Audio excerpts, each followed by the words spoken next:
This channel does not promote any violent, harmful, or illegal activities. All content provided by this channel is meant for an educational purpose only. ভাষা শুনেই বোঝা যায় কে অনুপ্রবেশকারী। মুম্বাইয়ে RSS এর শতবর্ষের অনুষ্ঠানে কথা বললেন সরসংঘ চালক মোহন ভাগবত। অনুপ্রবেশকারীদের চিহ্নিত করা দেশের নাগরিকদের দায়িত্ব, তিনি তাই বলেছেন। তিনি আহ্বান জানিয়েছেন কেউ যেন অনুপ্রবেশকারীদের কাজ না দেন। মুসলিম হলেও যদি ভারতীয় হন তাহলে কাজ দিন, বিদেশিকে কাজ দেবেন না, এমনটাই আহ্বান সরসংঘ চালক। অবৈধ অনুপ্রবেশকারী অর্থাৎ বাংলাদেশি মুসলমান আর রোহিঙ্গা এদের একজনেরও যেন নাম না থাকে। দেখুন, শুভেন্দু অধিকারী মায়ানমারে একটা ট্যুর করতে পারেন, ওখানে কিছু ওখান থেকে রোহিঙ্গা কেমন দেখতে হয়, রোহিঙ্গারা কি করে। যদি চূড়ান্ত তালিকায় কারো নাম থাকে আমরা আপিলে যাব ডিইওর কাছে, ডিইও যদি আপিল রিজেক্ট করে আমরা সিওর কাছে যাব, সিও যদি আপিল রিজেক্ট করে আমরা হাইকোর্টে যাব। ভোটার লিস্টে ৫৮ লক্ষের মধ্যে একজনও বের করতে পারেনি জাতীয় নির্বাচন কমিশন।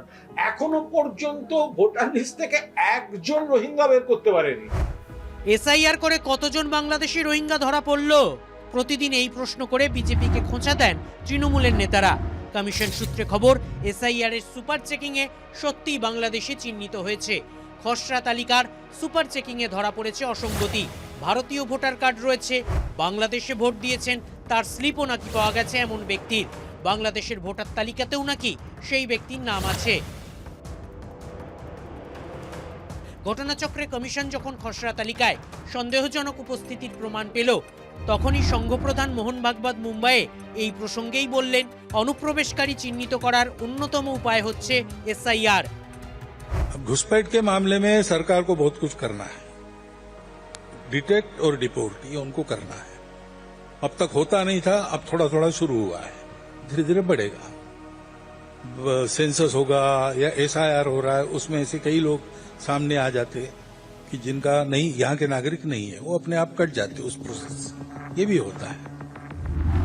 অনুপ্রবেশকারী চিহ্নিত করে প্রশাসনকে জানানোর কাজটা দেশের নাগরিকদেরই।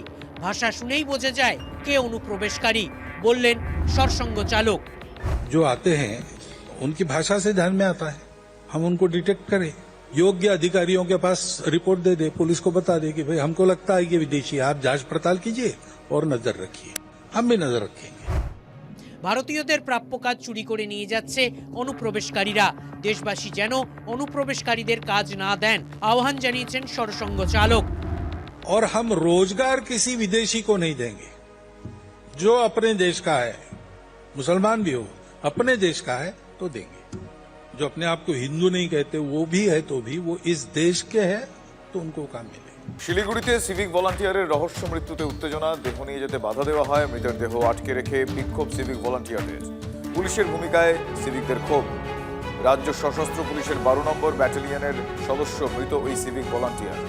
আপনাদের আরও একবার জানিয়ে রাখবো, শিলিগুড়িতে সিভিক ভলান্টিয়ারের রহস্য মৃত্যুতে উত্তেজনার পরিস্থিতি সৃষ্টি হয়েছে। দেহ নিয়ে যেতে বাধা দেওয়া হয়, মৃত দেহ আটকে বিক্ষোভ সিভিক ভলান্টিয়ারদের। শুধু তাই নয়, পুলিশের ভূমিকায় ক্ষোভ প্রকাশ করেছেন সিভিক ভলান্টিয়াররা। রাজ্য সশস্ত্র পুলিশের 12 নম্বর ব্যাটালিয়নের সদস্য মৃত ওই সিভিক ভলান্টিয়ার, তার রহস্য মৃত্যুতে উত্তেজনা। প্রসেনজিৎ চৌধুরী আমার সহকর্মী এই মুহূর্তে আমার সঙ্গে টেলিফোন লাইনে রয়েছেন। প্রসেনজিৎ, তার মৃত্যু ঘিরে রহস্য কিসের আমি জানতে চাইবো, এবং যারা বিক্ষোভ দেখাচ্ছেন, যারা প্রতিবাদ করছেন, কি বক্তব্য তাদের? দেখো, পুলিশের বিরুদ্ধে বিক্ষোভ দেখাচ্ছেন সিভিক কর্মীরা। 12 ব্যাটালিয়ন রাজ্য সশস্ত্র পুলিশ, সেখানে এক সিভিক ভলান্টিয়ার মৃত্যু হয়েছে। সেই মৃত্যু ঘিরে রহস্য ধরা বেঁধেছে। সেই মৃত্যুর পর দেহ ময়নাতদন্তের জন্য নিয়ে থেকে বাধা দেওয়া হয়।